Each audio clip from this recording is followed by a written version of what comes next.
구독과 좋아요를 눌러주시면 영상 제작에 많은 도움이 됩니다. 2월 13일 월요일 개장 체크입니다. 국내 증시입니다.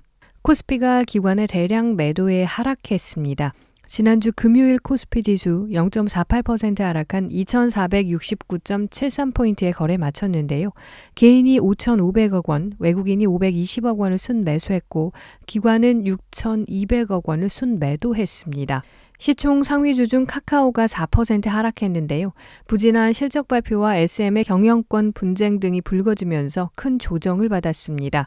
LG에너지솔루션과 LG화학은 1%대 하락했고 현대차와 기아만이 소폭 올랐습니다. 코스닥 지수는 1.5% 내린 772.44포인트에 마감했는데요.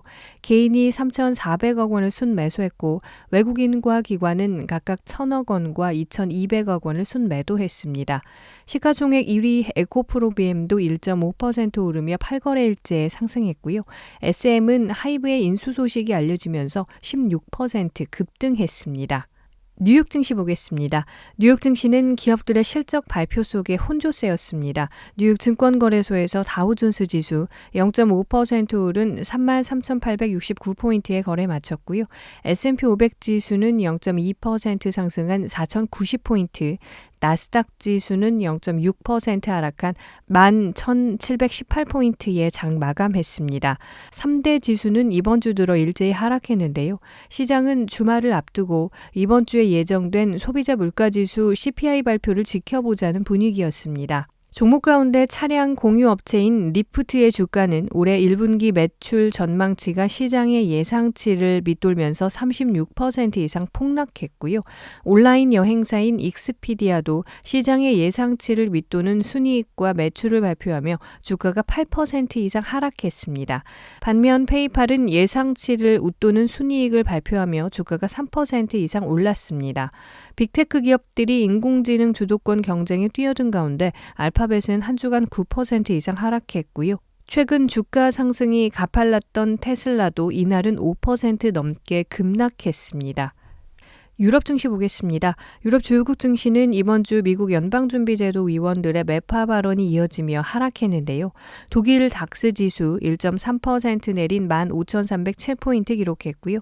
프랑스 깨아크 40 지수는 0.8% 빠진 7,129포인트, 영국 푸치 100 지수는 0.3% 떨어진 7,882포인트로 집계됐습니다. 경제지표로 영국의 4분기 국내 총생산 GDP는 큰 영향을 주지 못했는데요. 영국 통계청은 지난 4분기 국내 총생산 GDP 증가율이 0%라고 발표했습니다. 이는 시장 예상치에 부합한 수준이며 지난 3분기 0.2% 감소했던 것보다 경기가 개선되기는 했지만 여전히 부진하다는 평가입니다. 아시아 증시 보겠습니다. 아시아 주요 증시는 미국이 중국의 첨단 기술 기업에 대한 추가 규제를 검토하고 있다는 소식에 대부분 하락했습니다. 일본 니케이 225 지수 0.3% 오른 27,670포인트에 장 마감했는데요. 반도체 제조업체인 도쿄 일렉트론이 실적 발표를 통해 전망치를 상향하면서 반도체주가 주목받았습니다. 중국 상하이 종합지수는 0.3% 내린 3,260포인트에 장 마쳤습니다. 특히 중국의 정찰 풍선 사태 이후 미국이 중국 반도체 산업에 대한 수출 통제에 이어 첨단 기술에 대한 미국의 투자를 막겠다고 나서면서 중국 증시에 부담이 됐습니다. 이날 발표된 중국의 물가지수는 상승폭을 확대했는데요. 중국 국가통계국에 따르면 지난달 중국의 소비자 물가지수 CPI는 전년 동월 대비 2% 상승했습니다. 시장 예상치인 2.2% 상승보다 낮지만 12월 수치보다는 오름폭이 커졌습니다. 홍콩 항생지수는 2% 하락한 21,190포인트, 대만 각권지수는 0.08% 내린 15,586포인트에 장 마쳤습니다. 개장 전 주요 뉴스 전해드립니다.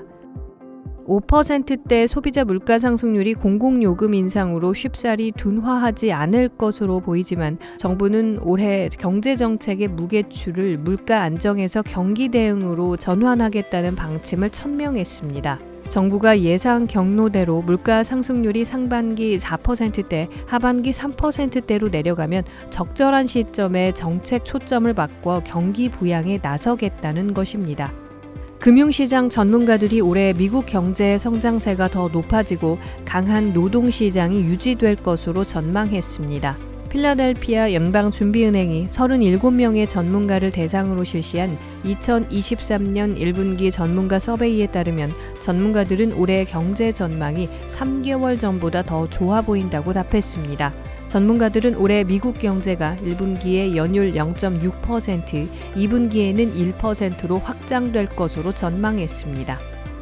중국 전자 상거래 업체 중 하나인 JD.com이 최근 인기를 끌고 있는 대화형 챗봇 챗GPT의 산업 버전인 챗JD를 출시할 것이라고 발표했습니다. 외신에 따르면 JD.com은 소매와 금융산업에 초점을 둔 챗JD를 출시할 것이라고 말했는데요. JD.com은 챗JD는 쇼핑 웹사이트에서 제품을 요약해주거나 재무 분석을 도와주는 등 상품의 가치를 더하는 일을 하게 될 것이라고 발표했습니다. 올해 2월 미국의 미시간대 소비자 심리지수가 개선세를 이어갔습니다. 1년 기대 인플레이션은 전월보다 올랐고 5년 기대 인플레이션은 그대로 유지됐습니다. 미시간대는 2월 소비자 심리지수가 66.4로 나타났다고 발표했는데요. 이는 전월치인 64.9보다 올랐습니다.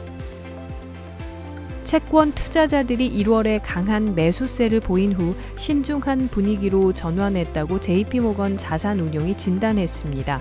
외신에 따르면 JP모건 자산운용은 장밋빛 전망과 2023년 경기 침체를 피할 가능성에 채권 투자자들은 지금이 듀레이션을 확대할 시점인지 의문을 갖게 됐다고 분석했는데요.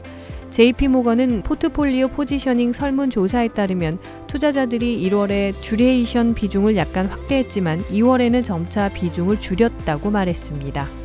러시아가 서방의 제재에 대응해 오는 3월의 원유 생산량을 하루 50만 배럴가량 줄일 계획이라고 밝혔습니다. 외신에 따르면 알렉산드로 노박 러시아 부총리는 현재 우리는 생산된 원유를 전량 판매하고 있지만 앞서 언급한 대로 가격 상한제에 직간접적으로 참여하는 이들에게 원유를 판매하지 않을 것이라며 이와 관련해 러시아는 자발적으로 3월에 하루 50만 배럴의 원유 생산을 줄일 것이라고 말했습니다. 중국의 리오프닝으로 올해 2분기부터 경제 회복이 본격화할 경우 중국 의존도가 높은 한국의 부진한 경제 성장과 수출이 호전될 것으로 기대된다는 분석 보고서가 나왔습니다. 한국무역협회 국제무역통상연구원은 보고서에서 작년 12월 중국의 위드 코로나 전환에 따라 각 기관은 세계 경기 침체에도 중국의 올해 경제 성장률을 지난해 대비 평균 2.1%포인트 높은 5.1%로 전망했습니다. 금융권의 부동산 프로젝트 파이낸싱 PF 대출 연체 잔액이 1조 원을 돌파했습니다. 부동산 경기가 급냉하면서 대우건설이 고금리와 미분양 우려로 시공권을 포기하는 사례까지 나오면서 금융권의 PF 부실 우려가 다시 자극되고 있습니다. 금융감독원 자료에 따르면 전 금융권의 부동산 PF 대출 연체 잔액은 지난해 9월 말 기준 1조 1,465억 원으로 집계됐습니다. 2021년 말보다 2배 이상 늘어난 규모입니다. SM엔터테인먼트의 경영권 다툼이 갈수록 격화하는 가운데 최근 2대 주주로 올라선 카카오의 행보가 주목받고 있습니다. SM 창업자이자 대주주인 이수만 씨 측이 카카오가 사내 반이수만 세력인 현 경영진과 손잡고 결국 SM을 인수하려는 게 아니냐는 의심을 강하게 품고 있어서입니다. 특히 카카오는 이미 오래전부터 콘텐츠 사업 강화를 위해 SM 인수를 줄기차게 추진해왔다는 점에서 이런 의심은 투자업계 내에서 좀처럼 사그라지지 않고 있는데요. 다만 카카오는 SM 경영권 분쟁에서 일단 거리를 두며 정해진 것은 없다고 답했습니다. 지난달 외국인 투자자들의 국내 상장 주식 순매수 규모가 9년여 만에 최대치를 기록했습니다. 금융감독원이 발표한 외국인 증권 투자 동향에 따르면 지난달 외국인은 상장 주식 6조 1,460억 원을 순매수했는데요. 월간 순매수 규모로는 2003년 이후 가장 많았습니다. 순매수 규모가 6조 원대를 기록한 것도 2020년 11월 이후 처음입니다. 독일 베를린 지방선거에서 올라프 숄츠 총리가 이끄는 사회민주당이 야당인 기독민주당에 크게 뒤진 것으로 조사됐습니다. 독일 JDF 방송의 출구조사 결과에 따르면 현지 시간 12일 치러진 베를린 지방선거에서 기민당이 28%를 획득해 18%에 그친 3인당을 훌쩍 앞섰습니다. 이대로 확정되면 3인당은 2001년 이후 22년 만에 처음으로 베를린시를 내주게 됩니다. 테슬라가 올해 중 양산에 착수할 것으로 예상되는 차세대 전기 픽업트럭 사이버트럭이 도로의 풍속도를 바꿀 것이라고 일론 머스크 테슬라 최고 경영자가 주장했습니다. 오늘장 주요 일정 전해드립니다. 국내 기업 가운데 GS와 현대백화점, CJ제일제당 등의 실적 발표 예정돼 있고요. 미국에서는 1월 소비자 인플레이션 기대치가 발표됩니다. 오늘의 전망과 투자 전략입니다. 현재 국내 증시는 코스피 2500선, 코스닥 800선 돌파를 앞둔 기간 조정 구간으로 판단되는데요. 인덱스가 쉬는 구간에서는 업종별 순환매가 빠르게 진행되고 있습니다. 삼성증권은 현 시장 3대 테마로 중국 소비, AI, 우주항공을 꼽으며 앞으로도 지속될 테마라고 봤는데요. 이와 관련해 휠라홀딩스와 한화에어로스페이스, 삼성중공업을 신규 주간 추천주로 제시했습니다. 최유준 신한투자증권연구원은 개인 투자 심리가 일부 회복되면서 개인 자금이 유입 중으로 국내 대형주로도 개인 수급이 유입되면서 상대적으로 견조한 흐름을 보이고 있다고 판단했는데요.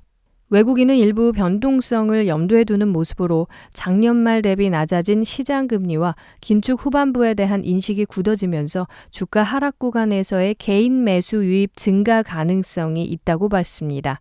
이번 주 미국의 1월 소비자 물가지수와 생산자 물가지수 발표가 관건이라고 조언했습니다. 오늘장 대응 잘하시길 바라면서 지금까지 2월 13일 개장 체크였습니다.